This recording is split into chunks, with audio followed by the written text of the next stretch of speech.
Salam, hər vaxtınız xeyir olsun, hörmətli izləyicilər. DOSTV-nin efirindən salamlayıram hər birinizi. Dövlət Məşğulluq Agentliyi ilə DOSTV-nin birgə layihəsi olan iş saatını izləyirsiniz. Hər həftə olduğu kimi bu dəfə də sizi məşğulluq xidmətləri ilə bağlı vacib məsələlər barədə məlumatlandıracağıq və eyni zamanda ən son xəbərlərimizi təqdim eləyəcəyik. Efirimizə başlayaq.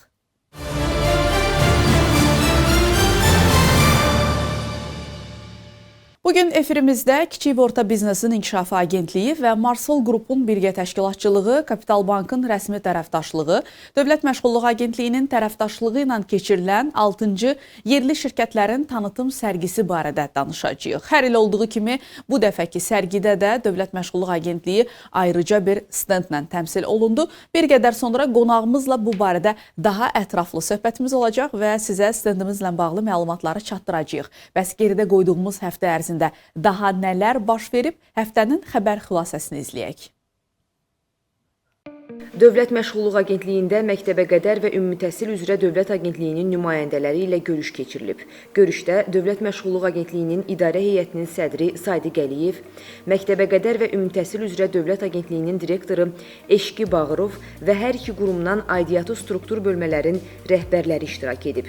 Sadiq Əliyev Agentliyin fəaliyyət istiqamətləri, sosial cəhətdən həssas qruplardan olan şəxslərin məşğulluğuna dəstək tədbirləri, kvota üzrə işlə təminat, peşə hazırlığı barədə məlumat verib. Daha sonra məktəbəqədər və ümumi təhsil üzrə Dövlət Agentliyinin fəaliyyət istiqamətləri barədə təqdimat edilib. Sonda müzakirə edilən məsələlər üzrə fəaliyyətlərin icrası üçün tədbirlər planının hazırlanması və hər iki qurumun əməkdaşlarından ibarət işçi qrupu yaradılması barədə razılığa gəlinib. Dövlət Məşğulluq Agentliyi Xocalı şəhəri və Xocalının Ballıca kəndinə köçürülmüş 351 şəxsi məşğulluq tədbirlərinə cəlb edib. Onlardan 333 şəxsin rayon ərazisində məşğulluğu təmin edilib. 18 sakin isə peşə kurslarına cəlb edilib. Dövlət Məşğulluq Agentliyində ölkəmizdə səfərdə olan Özbəkistan Respublikasının Məşğulluq və Yoxsulluğun Azaldılması Nazirliyinin nümayəndə heyəti ilə görüş keçirilib. Görüş çərçivəsində agentliyin nümayəndələri qurum tərəfindən həyata keçirilən aktiv məşğulluq tədbirləri, o cümlədən özünü məşğulluq proqramı, birgə maliyyələşmə, peşə hazırlığı, karyera məsləhəti xidməti və yeni məşğulluq konsepsiyası ilə bağlı qonaqlara ətraflı məlumat veriblər. Həmçinin görüş zamanı son dövrlərdə həyata keçirilən məşğulluq islahatları, əmək və məşğulluq alt sistemi və digər rəqəmsal layihələr haqqında geniş məlumat verilib. Əmək və Əhalinin Sosial Müdafiəsi Nazirliyi tərəfindən Dünya Bankının maliyyə dəstəyi ilə icra olunan məşğulluğa dəstək layihəsi iştirakçılarının bizneslərini genişləndirilmələrinə dəstək məqsədi ilə həvəsləndirmə mükafatları müsabiqəsinin ikinci mərhələsinə başlanılıb. Müsabiqənin ikinci mərhələsinə keçən benefisiarlar biznes planı doldurmalı, zərflər üzrə avadanlıqları seçməli, biznes planı imzalamalıdırlar. Sənədlər 7 iyul 2025-ci il tarixindən gec olmayaraq təqdim edilməlidir. Ötən həftə regional məşğulluq filialları tərəfindən də müəyyən işlər görülüb, çox məhsuldar keçib deyə bilərik. Təşkil edilən görüşlər, məşğulluq tədbirlərinin icrası istiqamətində görülən işləri indi region xəbərlərində izləyəcəyik.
Böyük qayıdış proqramı çərçivəsində işğaldan azad olunmuş ərazilərdə məşğulluğun təmin olunması istiqamətində görülən işlər əlbəttə ki, bu həftədə davam etdirilib. Həmin işləri indi gəlin birlikdə izləyək.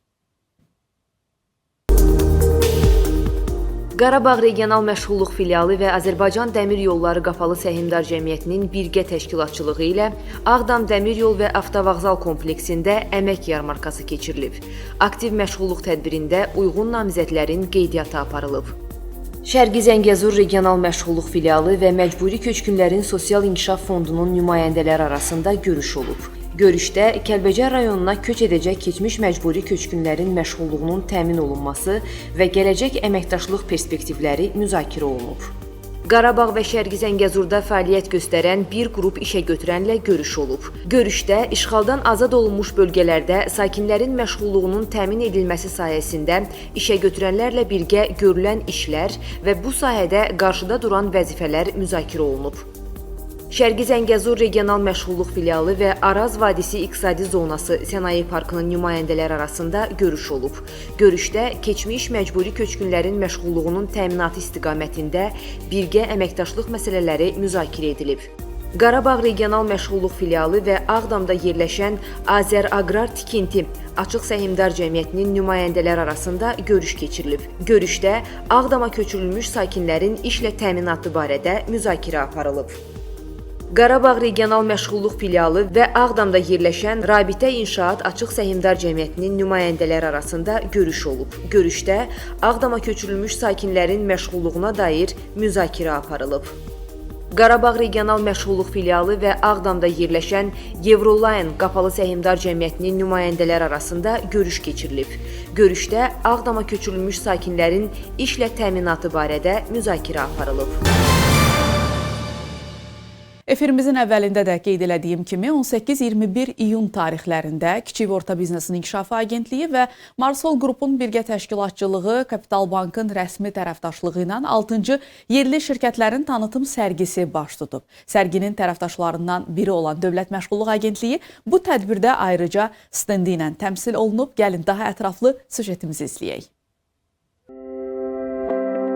Kiçik və Orta Biznesin İnkişafı Agentliyi və Marsol Qrupun birgə təşkilatçılığı Kapital Bankın rəsmi tərəfdaşlığı ilə 6-cı yerli şirkətlərin tanıtım sərgisi baş tutub. Sərginin tərəfdaşlarından biri olan Əmək və Əhalinin Sosial Müdafiəsi Nazirliyinin tabeliyində Dövlət Məşğulluq Agentliyi ayrıca stendlə təmsil olunub. Dövlət Məşğulluq Agentliyi 6-cı yerli şirkətlərin tanıtım sərgisində həm təşkilatçı olmaqla bərabər, həm də iştirakçı qismində təmsil olunur. 4 gün ərzində əmək yarmarkalarının təşkili həyata keçirilmişdir. 200-dən çox işə götürənlə birbaşa görüşlər keçirilmişdir və bu görüşlərdə Dövlət Məşğulluq Agentliyinin fəaliyyət istiqamətləri barədə məlumatlar verilmişdir.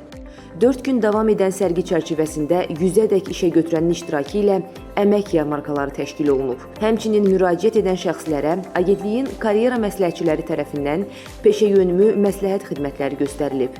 Eyni zamanda işə götürənlərə onların fəaliyyətlərinin dəstəklənməsinə yönəlmiş xidmətlər barədə məlumat verilib. Dövlət Məşğulluq Agentliyinin dəvəti ilə Efes Club Fitness mərkəzi olaraq bugün bu sərgidə iştirak edirik və bizə yaxınlaşan iş axtaran və işsiz şəxslərə vakansiyalarımız haqqında məlumat veririk və həmçinin də yerli şirkətlərlə ümumi xidmətlərimiz haqqında məlumatlandırırıq. Biz aktiv vakansiya açmışıq, hansı ki satış mütəxəssisi olaraq vakansiya tələbimiz var. Bugün burada iştirakçılar yaxınlaşaraq bizə müraciətlər eləyir və o müraciətlər əsasında biz onlardan CV nümunələri toplayaraq onları cəlb edirik. Məşğulluğum stendinə yaxınlaşdım, məni qeydiyyata aldılar və cavab gözləyirəm. İşlə bağlı məlumat almaq istəyirdim ki, hansı şirkətlər var və hansı şirkətlərdə vakansiyalar mövcuddur. İnanıram ki, özümə uyğun və müasir HR-ı öyrənə biləcək bir şirkətdə iş təklifi alaram. Düşünürəm ki, bu 4 gün çox maraqlı keçdi. Vətəndaşlarla konsultasiyalar keçirmək çox maraqlı idi və müraciət sayı kifayət qədər idi. Düşünürəm ki, şirkətlərin tanıdılması üçün və bizim vətəndaşlara fayda verməmiz üçün, xidmətimizlə dəstək göstərməmiz üçün çox maraqlı bir layihə idi. Nazirliyin tabeliyindəki Dost İnklüziv İnkişaf və Yaradıcılıq Mərkəzində müxtəlif istiqamətlər üzrə təlimlərə cəlb edilmiş əlilliyi olan şəxslərin əl işləri də sərgidə yer alıb. Qeyd edək ki, yerli şirkətlərin tanıtım sərgisi artıq 6 ildir ki, yerli yerli şirkətlərin məhsul və xidmətlərini, xüsusilə də ilk dəfə bazara çıxarılacaq brendləri geniş ictimaiyyətə tanıtmaq, xarici bazarlara çıxış imkanlarını artırmaq və biznes subyektləri arasında qarşılıqlı faydalı əməkdaşlıqları təşviq edir.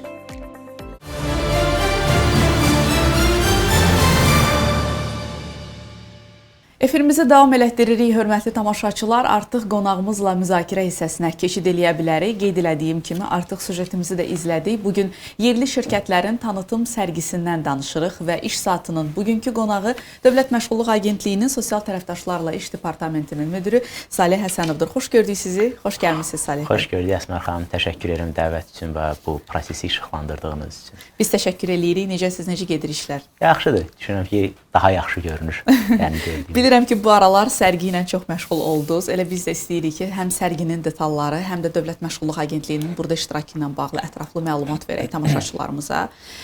Qeyd eləyə bilərik ki, artıq ənənə hal alıb bu sərginin keçirilməsi və bu təkcə yerli şirkətlərin öz məhsul və xidmətlərini təqdim elədikləri bir platforma deyil, həm də əməkdaşlıq platformasıdır, yeni fürsətlər platformasıdır və ənənə davam elədi. Bu ildə Dövlət Məşğulluq Agentliyi həm tərəfdaşı idi, həm də stendimiz var idi.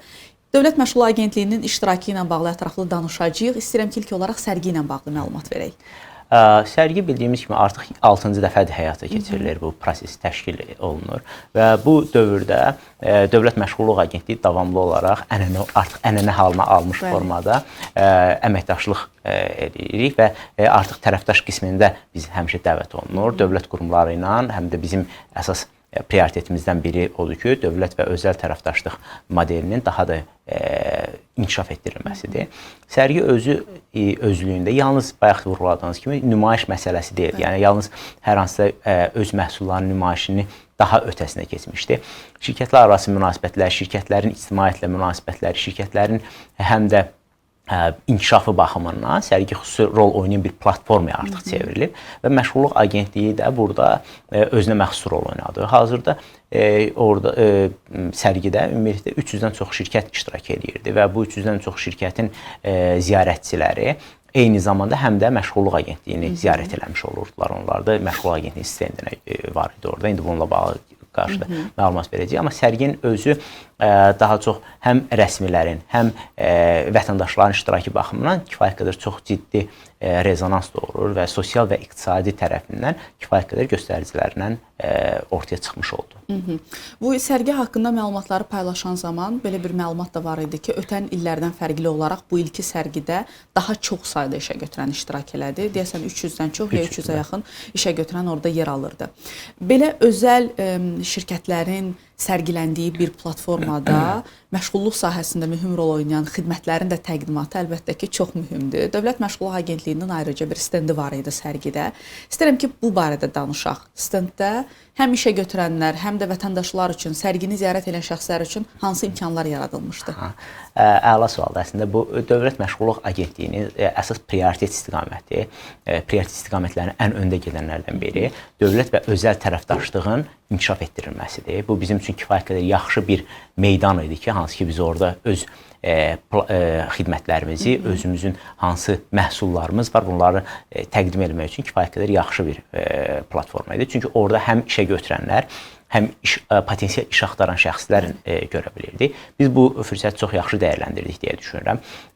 Həmin dövr üçün, yəni bu 4 gün ərzində 100-ə qədər şirkətin iştirakı ilə yarmarka təşkil etmiş olduq. Hansı ki, onlar həmin şirkətlər özləri öz vakansiyalarını burada bildirirlər. Şirkətləri haqqında iş üçün müraciət edən işsiz şəxs və iş axtaranlara nisbətdə müraciətləri dəyərləndirdilər. Onları öz şirkətlərində hansı karyera və digər imkanlar var, bunlarla bağlı qiymətləndirdilər, dəyərləndirməyə çalışdılar. Bundan başqa biz təkcə əmək yarmarkası formatında bu olma, bundan başqa həm də biz bu fürsətdən istifadə edərək, həm də iş axtaranlara nisbətdə müəyyən qədər karyera məsləhətləri, bundan başqa karyera məsləhətləri, fərdi karyera mentorluq proqramı, CV-ləri dəyərləndirilməsi ilə bağlı bir özümüzün bir ayrıca köşəmiz oldu. Hansı ki, hər kəs müraciət edib bununla bağlı ətraflı məlumat ala bilirdi, özlərini dəyərləndirməsində iştirak edə bilirdi və bir də işsiz şəxsə və iş axtaranlara nisbətdə digər mövcud proqramlarımızla özünü məşğulluq kimi təlimlərlə bağlı mövzuları daha çox vurğulamış oldu. Amma bu yalnız iş axtaranlara nisbətdə olmadı oradakı görüşlərimiz, həm də işə götürənlərə nisbətdə oldu. Çünki işə götürənlər də yalnız orada mən xüsusən vurğulayım ki, 300 şirkətlə məhdudlaşmırdı. Oranı ziyarət edən şirkətlərin sayı da yüzlərlə idi ki, yəni ziyarətçi qismində qoşulmuşdu. Onlar da məşğulluq agentliyinin bir çox xidmətlərindən, hansı ki, qarşılıqlı işləyə bilərik, hansı ki, bu proseslərdə bizim bir-birimizə faydamız daha çox toxuna bilər. Bir çox proqramlarla bağlı, layihələrlə bağlı, hansı faydalana biləcəkləri məqamlar var, bunlarla bağlı daha detallı məlumat almaq üçün yaxınlaşdılar və bunları da bizim kifayət sosial tərəfdaşlar üzrə mütəxəssislərimiz, peşəkarlarımız bununla bağlı ətraflı məlumatlar vermiş oldular. Orada qeyd elədiniz ki, 100-ədək şirkətlə yarmarka keçirildi. Bu proses gün ərzində davam eləyirdi, yəni şirkətlər dəyişərək bunu eləyirdilər, yoxsa məsələn bugün bu şirkətlər ancaq orada olurdu, sabaha başqa şirkətlər, bu proses necə tənzimlənirdi? Bu proses ümumilikdə dəyişərək, yəni gündəlik olaraq dəyişərək təkrarlanırdı. Bu formatda ki, məsələn günün birinci yarısında müxtəlif 12 şirkət olurdu, günün ikinci yarısında digər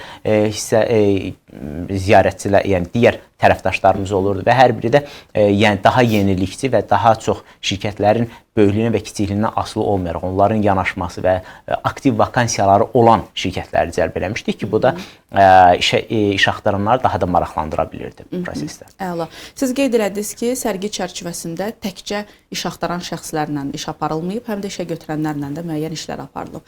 Bilirik ki, sərgi boyunca müəyyən görüşlər keçirildi orada, elə Expo mərkəzində, sərgi çərçivəsində. Bu barədə də, bu görüşlər barədə də sizə məlumat verəsiniz ki, bu görüşlər daha çox belə deyək, hansı məsələlərin müzakirəsinə fokuslanmışdı, bu proses necə təşkil edilirdi? Və bizim departamentində funksiyalarından xüsusən biri sosial tərəfdaşlarla işləyir. Bizim sosial tərəfdaşlara nisbətdə götürdüyümüz xüsusən özəl sektorun nümayəndələri ilə burada əlaqə yaratmaq imkanımız daha çox oldu. Burada vurğuladığımız xüsusi məqam onu vurğulaya bilir. Bizim bir neçə formatda görüşləri təşkil edir. Birinci dəyirmi masa formatı idi, hansı ki, orada iştirak edən işə götürənlərin özlərinin təşəbbüsü ilə bir dəyirmi masa formatında Dövlət Məşğulluq Agentliyi rəhbərliyinin iştirakı ilə bir sual-cavab sessiyası və ümumilikdə öz proqramlarımızın, istiqamətlərimizin təqdimatı qismində məlumatları bölüşə bilirdik və bölüşdük də bununla bağlı. Bundan başqa təkbətək görüşlər oldu bu rəsmi formatda, hansı ki, bir çox şirkətlər təklikdə görüşmək istəyirdilər. Digər bir məqamda oldu ki, bəzi şirkətlər birbaşa bizim onları Dövlət Məşğulluq Agentliyi rəhbərliyi səviyyəsində onların ziyarətlərinə dəvət edirdilər, onların stendlərini. Biz onlarda da iştirak eləmiş olduq. Bundan başqa bir də işgüzar formatda var idi, hansı ki, dediyim kimi bir çox şirkətlər özləri Dövlət Məşğulluq Agentliyinin stendinə yaxınlaşırlar. Onlar üçün ayrılmış yer var idi ki, hansı ki, onlarla əyləşib həmin şirkətin öz funksiyaları və özünün imkanları üzərindən müzakirələr aparırdıq ki, hansı proseslərlə bağlı biz birlikdə çalışa bilərik, bir maarifləndirmə prosesini həyata keçirirdik. Bu baxımdan işə götürənlərə nisbətdə daha çox görüşlərimiz oldu. Hansı ki, bu prosesi 4 günə sığdırma, biz öndə onun hesabatlığını hazırlayan da görürük. Əslində 4 günə sığdırmaq çox mümkün olmayan bir şey, amma biz əslində 4 günə sığdıra bildik. Çünki görüşdüyümüz şirkət sayları həddindən, yəni kifayət qədər çox idi. Yalnız bu 300-dən kifayətlənməməklə və digər gələnləri də hesabata salanda, nəzərə salanda görürük ki, bu say baxımından kifayət qədər yaxşı bir nəticələr əldə edə bilmiş olduq şirkətlərin görüşlərdə. Əla. Şirkətlərdən danışırıqsa, işə götürənlərdən danışırıqsa, təbii ki, onlarla əməkdaşlığı qeyd eləməsək olmaz. İstər bu cür tədbirlər olsun, digər proqramlar, layihələr çərçivəsində olsun, sosial tərəfdaşlarla bir sıx əməkdaşlıq var və bu proses dayanmır. Həm yerlərdə filiallar tərəfindən olsun, həm mərkəzləşmiş qaydada aparatda olsun. Bu əməkdaşlığın daha da gücləndirilməsi və genişləndirilməsi üçün işlər görülür. Nəyə görə sosial tərəfdaşlar məhz dövlət qurumu olaraq Dövlət Məşğulluq Agentliyi ilə əməkdaşlıq üçün bu qədər vacibdir? Bunun əhəmiyyəti barədə məlumat verək.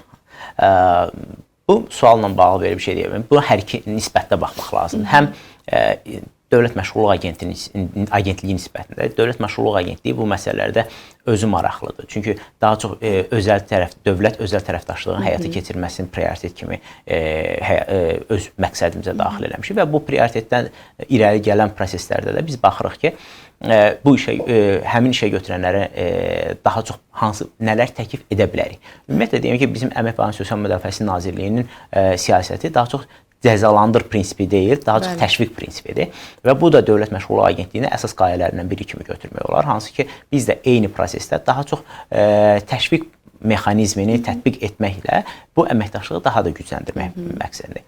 İşə götürənlərə nisbətən bu məsələyə yaxınlaşsaq, görərik ki, işə götürənlər daha çox buradan faydalana biləcəkləri məqamlar çoxdur. Nəinki onlar bu prosesləri əslində qoyulan qayda və qanunları daha çox təşviq prosesi ilə yerinə yetirməklə daha çox fayda əldə edə bilirlər. Bu maddi fayda, bu korporativ sosial məsuliyyət faydası və s. götürmək olar. Biz ümumiyyətlə beynəlxalq bir çox görüşlər keçirəndə də orada da görürük ki, əksər dövlət qurumları, xarici ölkələrin dövlət qurumları bunlarla bağlı əksər hallarda hansısa bir geri dönüş məbləği gözləyirlər. Ki, məsələn, bunlar nə geri dönüş? Amma Dövlət Məşğulluq Agentliyi demək olar ki, bunlar əksərini təmənnasız olaraq, hansı ki, işə götürənlə və işçi arasında o münasibətlər tənzimlənməsi baxımından. Buna kifayət qədər misallar göstərir. Məsələn, əmək yarmarkasını göstərmək olar. Burada göstərmək olar ki, vakansiya bankı, hansı ki, onlar rahatca vakansiyalarını elan edə bilirlər. Hər kəs işə götürən və işçi arasında olan yaxşı bir platformadır və geniş bir platformadır. Bundan başqa biz götürə bilərik, məqsədli proqramlar var artıq yaxın vaxtlarda, bu da bir start verəcək. Kvota və hansı ki, kvota dövlət Nazirlər Kabineti müvafiq qərarları ilə təsdiq olunmuş bir formada, amma kvotadan əlavə də iş yerlərinə görə biz ayrıca bir həvəsləndirmə mexanizmi həyata keçiririk. Bundan başqa iş yerlərinin birgə maliyyələşməsi kimi proqramımız var, hansı ki, o şirkətlərdə sadəcə işçiləri cəlb eləməklə əmək haqqının müəyyən hissəsini Dövlət Məşğulluq Agentliyi tərəfindən maliyyələşməsi üçün imkanlar var. Bu kimi digər proqram və layihələrimiz var. Bundan başqa individual layihələrlə bağlı Dövlət Məşğulluq Agentliyi də məsələlərə daha açıq mövqedə yanaşır. Əsas yeni iş yerlərinin yaradılması ilə bağlı verdiyi dəstəklər işə götürənlər tərəfindən kifayət qədər faydalıdır. Onlar da bu məsələlərdə təbii ki, bu işlə bağlı olan hədəflərini yerinə yetirdiyi zaman Dövlət Məşğulluq Agentliyi ilə çalışdığı halda daha çox fayda, maddi fayda, mənəvi fayda və ümumi sosial məsuliyyət faydasını əldə etmiş olur. Siz proqramları qeyd elədiniz, olduqca əhatəli proqramlardır və sayı da kifayət qədər çoxdur. İşə götürənlərin bəs marağı varmı? Yəni onlar özləri də təşəbbüs göstərirlərmi əməkdaşlıq eləməkdə? Deyim ki, son illərə nisbətdə biz baxsaq ki, əvvəlki illərə nisbətdə hər il artan templə işə götürənlərin əməkdaşlıq səyləri daha çox artır. Çünki dediyim kimi, onların kifayət qədər bundan faydalanma imkanları var və əgər ki, daha çox fikir formalaşması və maarifləndirmənin bu formatda apardığımız üçün ki, fikir formalaşması o yöndə olur ki, onların daha çox bu cəza mexanizmi deyil, onlar daha rahat və daha səmimi olaraq, hətta problemləri olanda belə bilirlər ki, bu hətta qayda pozuntusuna gətirib çıxarmaq, bu və ya digərsə, onlar rahatca bunu deyə bilirlər ki, bununla bağlı dəstək göstərsin. Çünki biz dediyimiz kimi təşviq məsələsində və bir növ dost yolunu tutmaq məsələsində də əsas mövzumuz. O baxımdan da işə götürənlərin daha çox kommunikasiya qurulmasının tərəfində və biz deyim ki, il ərzində işlədiyimiz birbaşa işlədiyimiz şirkətlərin sayı 15.000-in üzərindədir. Bu hansı ki, çox kiçik şirkətləri nəzərə almasaq belə bu proseslərdir ki, onlarla davamlı olaraq əlaqədəyik və bu say təbii ki, son deyil və davamlı olaraq digərlərinin də əməkdaşlıq prosesinin genişləndirməsi istiqamətində yeni proqramlar və layihələr üzrə addımlar atırıq. Bu ən geniş belə işə götürənlərlə əməkdaşlıq elədiyimiz istiqamətlərdən birisi əmək yarmarkalarıdır. Əmək yarmarkalarında həm tək işə götürənlərlə olsun, həm iri yarmarkalar olsun, mütəmadi olaraq keçirilir. Bu yarmarkaların istəyirəm həm də faydalılığından danışaq, həm işə götürənlər üçün, həm də vətəndaşlar üçün. Əslində, əmək yarmarkaları əvvəllər daha formal kimi görünürsə işə götürənlər üçün, indi elə deyil. Hətta mən sizə bu əmək yarmarkanın mini və böyük əmək yarmarkaları formatında bölsək, şirkətlər özləri artıq mini əmək yarmarkalarını xüsusən onlar üçün təşkil etməyimizi istəyirlər. Çünki əlimizdə çox böyük işsizlərin bazası var, şirkətlərin bazası var, əlaqələr imkanı var. Onlar bununla təkcə maddisal olaraq deyil və ya vakansiyanın bağlanması deyil, həm də digər rakurslarda öz vaxtlarının qənaətində daha çox fokus qrupun bizim məşğulluq agentliyi tərəfindən görülə bilməsinin tərəfində atılan addımları müsbət qiymətlənir və buna görə də əməkdaşlıq sayımız gözlədiyimizdən daha çoxdur. Məsələn, bizim özümüz təxmin elədiyimiz təxminlərin üzərində bir əmək yarmarkası sayıları var artıq bu ilə nisbətdə və eyni şey də böyük əmək yarmarkalarının nisbətdədir. Yəni, böyük əmək yarmarkaları daha çox şirkətlərin tanıtımını özündə əks etdirməklə bərabər yarmarkalarda iştirak edənləri adətən demək olar ki, hamısı yalnız vakansiyası olanlardan seçilir. Yəni, sadəcə mən gəldim, gələcək üçün hər hansısa bir planlama üçün deyil, faktiki əmək yarmarkasında vakansiyası olanlar üçündür və əmək yarmarkası davamlı keçildiyinə görə, məsələn, bilirsiniz, ötən 146 əmək yarmarkası təşkil olunub. Bu ildə artıq 50-nin üzərində əmək yarmarkası həyata keçirilib ki, bunların da həm mini, həm ümumi əmək yarmarkalarına nisbətdə artıq gözləntilərimizin də üzərinə gəlib çıxır və bu dayanacaq deyil, son nöqtə deyil və bundan sonraki proseslərdə də həyata keçirilib. Çünki burada kifayət qədər və fokus platforma imkanı yaranır şirkətlər üçün. Bizim dəvət etdiyimiz iş axtaran və işsiz şəxslər daha çox fokus qrup olur. Yəni, hansı biz əvvəlcədən müəyyən edirik, təbii ki, işə götürənlərdən hansı vakansiyalar var. Həmin vakansiyaların nisbətdə insanları dəvət edirik ki, yəni, onlar gözləntilərlə gəlirlər. Çünki görürlər ki, bu vakansiyalar var, həmin vakansiya üzrə hazırlaşıb. Bu baxımdan da bizim fokus tərəfimiz, fokus olması məsələsi əmək yarmarkalarının çox yaxşı bir platformaya, işə götürənlə iş axtaran və işsiz şəxslərin arasında olan bir platformaya çevirir. Əla. Salih bəy, son olaraq istəyirəm bunu da soruşum ki, kifayət qədər istiqamətləri qeyd elədiniz ki, əməkdaşlıq necə qurulur, hansı proqramlar icra olunur. Qarşıdakı dövrdə artıq birinci yarımili geridə qoymuşuq deyə bilərik, çox az qalıb tamamlanmasına. Qarşıdakı dövrdə daha nələr planlaşdırılır? Qarşıdakı dövrlə bağlı artıq biz daha proaktiv məsələdə davranmağa çalışırıq və bu məsələlərə önümüzdəki dövr üçün rəqəmsallaşma prosesinin daha da güclənməsi, bu və digər proseslərin daha çox rəqəmsallaşması məsələsinə fokuslanmışıq. Amma yeni müəyyən layihə və proqramlarımız var. Bununla bağlı üzərində iş gedir, hansı ki, daha təkmilləşdirməyə və xüsusən işə götürənlərə yönəlik olan prosesləri, işə götürənlərlə əlaqələrin daha da güclənməsinə, onların bizim təlim proseslərinə qoşulmasına, onların bizim həm də digər karyeranın inkişafı ilə bağlı olan proseslərə qoşulmasına daha çox cəlb etmək hədəfimizdədir. İlin ikinci yarısında bir çox yeniliklər də tam belə artıq təkmilləşəndən sonra təqdim eləyəcək. Yeniliklərin də təqdimini artıq planlaşdırmışıq. Düşünürük ki, ilin ikinci yarısı birinci yarısından heç də az maraqlı olmayacaq. Daha dinamik keçəcək. Təşəkkür edirəm sizə gəldiyiniz üçün və uğurlar arzuluyoruz fəaliyyətinizdə. O yeniliklər dediniz ki, olacaq, yeni proqram və layihələr. Biz onları çatdırmaq üçün səbirsizliklə gözləyirik. Biz də təşəkkür edirik. Bütün bu məsələlərdə, maarifləndirmə məsələlərində və ümumi tanıtım və ictimaiyyətlə əlaqələr məsələsində xüsusi sizin də dəstəyiniz qiymətləndirməlidir və buna görə də biz də təşəkkür edirik. Minnətdaram sizə, çox sağ olun.